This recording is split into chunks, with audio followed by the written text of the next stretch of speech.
আজকের যুগের তিনটা পরিচয়। এটা হচ্ছে আখিরুজ জামান বা শেষ যুগ, এতে সন্দেহ নাই। আমার নবী সাল্লাল্লাহু আলাইহি ওয়াসাল্লাম বলেছেন, বুইসতু আনা ওয়া সাআতিকা হাতাইন, আঙ্গুল একত্রিত করে দেখিয়েছেন যে আমি এবং কিয়ামত একেবারে প্রায় একসাথে চলে এসেছি, আমি একটু আগে কিয়ামত একটু পরে।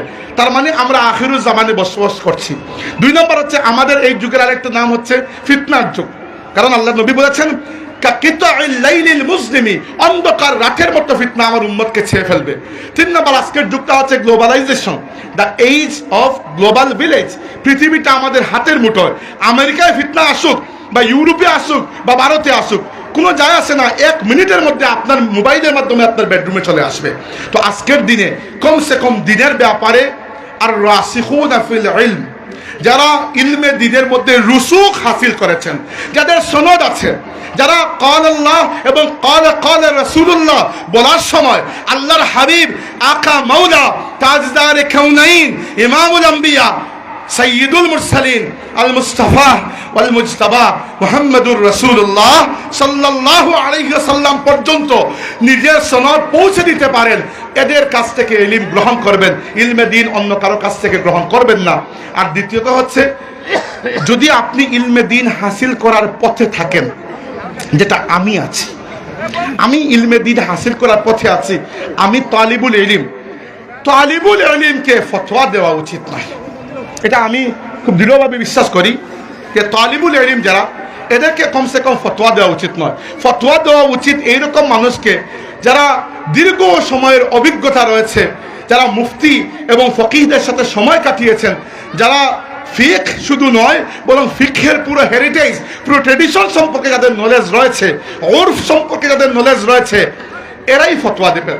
অতএব দয়া করে আমার ভাইয়েরা, আমার বয়সী যারা, এদেরকে বলছি, আমি জীবনেও ফতোয়া দেই নাই, আপনারাও দেবেন না। ফতোয়া দেওয়া থেকে বেঁচে থাকুন। ফতোয়া দেওয়ার দায়িত্ব আমরা সিনিয়র উলামায়ে কেরাম আর রাসিখুনা ফিল ইলম যারা, এদের হাতে দিয়ে দেই। আপনি দিন হাসিল করবেন, অবশ্যই করবেন। আমি আপনাদের সবাইকে একটা নির্দেশ দিয়ে বক্তব্য শেষ করছি। নির্দেশ দিচ্ছি শুধু আমার বয়সী এদেরকে, মুরব্বীদেরকে নয়। আপনারা যারা ছাত্র আছেন, কমপক্ষে বাংলা বই পাওয়া যায় একটা কিতাব, সিরাতের একটা কিতাব কিনে কমসে কম আপনার নবীকে চিনুন। কমসে কম আল্লাহ কার মাধ্যমে আপনাকে হিদায়ত দিয়েছেন, উনাকে যদি না চিনেন, আমি নিশ্চিত এখানে যদি জিজ্ঞেস করি আমাদের নবী সাল্লাল্লাহু আলাইহি ওয়াসাল্লামের কয়জন মেয়ে ছিলেন নাম বলুন, বেশিরভাগ বলতে পারবেন না। তো আপনি যদি আপনার নবীকেই না চিনেন, সেটা কিরকম কথা? কিয়ামতের ময়দানে আল্লাহর হাবিবের শাফাআত চান না? তো এতটুকু তো তাআল্লুক পয়দা করে যেতে হবে, এতটুকু তাআল্লুকটা পয়দা করে যেতে হবে। তাই ইলম অর্জন করুন। ইলম অর্জনের পথে যে হাঁটে, ফেরেশতা তার পায়ের নিচে নিজের পালক বিছিয়ে দেন, হাদিসে আমরা পাই। কিন্তু ফতোয়া দেবেন না। ফতোয়া দেওয়ার দায়িত্ব আর রাসিখুনা ফিল ইলম, যারা ইলমের মধ্যে যাদের রুসুখ রয়েছে, এদের কাছে দিয়ে দিন। আমি আমার বক্তব্য শেষ করছি, কথাগুলোকে এক বাক্যে আবার সাম আপ করছি। প্রথম কথা হচ্ছে, ইলমে দ্বীনের মধ্যে সবচেয়ে বড় গুরুত্বপূর্ণ বিষয় হচ্ছে আল ইসনাদ, যাকে আমরা বাংলা ভাষায় সনদ বলি। ইসনাদ কি? ইসনাদ হচ্ছে বর্ণনার ধারাক্রম, চেইন অফ ট্রান্সমিশন। যে আল্লাহর রাসূল সাল্লাল্লাহু আলাইহি ওয়াসাল্লাম এটা বলেছেন, আবু হুরায়রা শুনেছেন, আবু হুরায়রা বলেছেন, উদাহরণস্বরূপ উরওয়া ইবনে জুবায়ের শুনেছেন। এইভাবে নিচের দিকে আস্তে আস্তে আপনার উস্তাদ পর্যন্ত যদি এই লাইন আসে, তাহলে বুঝতে হবে যে আপনি ইলমের সনদ হাসিল করেছেন। এরপরে আপনি যা বলবেন সেই কথাটি আমার কাছে বিশ্বাসযোগ্য হবে। 2 নম্বরটা হচ্ছে, ইলম অর্জন করার ক্ষেত্রে খেয়াল রাখবেন যে সনদওয়ালা উলামার কাছ থেকে ইলম গ্রহণ করবেন। বেসনদ আলিমে ফেসবুক বা আলিমে ইউটিউব যারা আছেন, এদের কাছ থেকে মালুমাতের নামে ইলম হাসিল করবেন না, কারণ এই ইলম আপনাকে গুমরাহ করতে পারে। এই ফিতনার যুগ সম্পর্কে আল্লাহর হাবিব আমাদেরকে যেটি বলেছেন যে এই যুগে ইত্তাখাযান নাসু রুউসান জুহালান, জাহিলদেরকে মানুষ তাদের আমির বানিয়ে নেবে। এই একটা সমস্যা বনি ইসরাইলের মধ্যে এক্স্যাক্টলি এই সমস্যা এসেছিল ঈসা আলাইহিস সালামের এর আগে, বিআসাতের আগে। যে বনি ইসরাইলের ওলামা যারা এত দুনিয়াদার, এত করাপ্ট, এবং এরা সারাদিন বাইতুল মাকদিসের সামনে বসে বসে ওইগুলোই করতো, আন্দাজি কিতাব বিকৃত করতো আর নিজের সুবিধা মতো মানুষকে ফতোয়া দিত।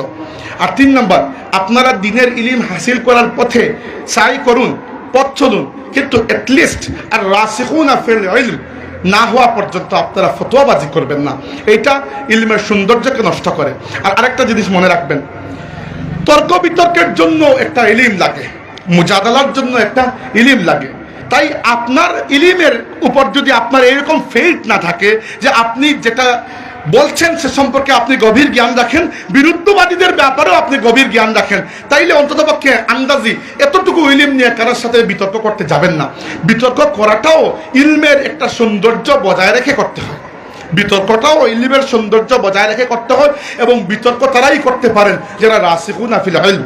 আমরা কি করি, এতটুকু ইলম অর্জন করি, একটা বাংলা কিতাব পড়ি, সেখানে 20টা হাদিস দেওয়া আছে, ওই হাদিস পড়ে আমরা খুব একটা মাযহাবকে রিলেট করে দিই। দ্যাটস ভেরি প্রবলেমেটিক, এটা মহা সমস্যা। এটা কি হয়, ইলমের অসম্মান, আলিমের অসম্মান, আল্লাহর রসুলের উম্মতের 1450 থেকে 1500 বছরের যে ট্রেডিশন আছে, এই পুরো ট্রেডিশনকে আপনি অসম্মান করলেন। তাই আন্দাজি এই বিতর্কে পড়বেন না। আল্লাহ নবী সাল্লাল্লাহু আলাইহি ওয়াসাল্লাম বলেছেন, আনা যাঈমুম বিবাইতিন ফি রাবাদিল জান্নাতি লিমান তাওয়াকাল মিরাআ ওয়া ইন কানা মুহিক্কান ওয়া বিবাইতিন ফি ওয়াসাতিল জান্নাতি লিমান তারাকাল কাযিবা ওয়া ইন কানা মাযিহান ওয়া বিবাইতিন ফি আলাল জান্নাতি লিমান হাসানা খুলুকাহু। আমি সেই ব্যক্তির জন্য জান্নাতের আঙ্গিনায় একটা ঘরের জিম্মাদারি নিচ্ছি যে হক থাকার পরও জাহিলদের সাথে বিতর্ক পরিহার করে। একটা বিতর্ক আছে যেটা ইসলামের স্বার্থে আপনি করছেন, এই বিতর্ক ইতিহাসে উলামায়ে কেরাম বারবার করেছেন। এটাকে বলা হয়, আল্লাহ রাব্বুল আলামিন বলেছেন যে তোমরা মানুষকে দাওয়াত দাও ইসলামের প্রতি হিকমতের সাথে, সুন্দর ওয়াজের মাধ্যমে, এবং ওয়াজাদিলহুম বিল্লাতি হি আহসান, মুজাদালা করো যেটা আহসান, কিন্তু সেই মুজাদালার জন্য আপনার ইলম লাগবে।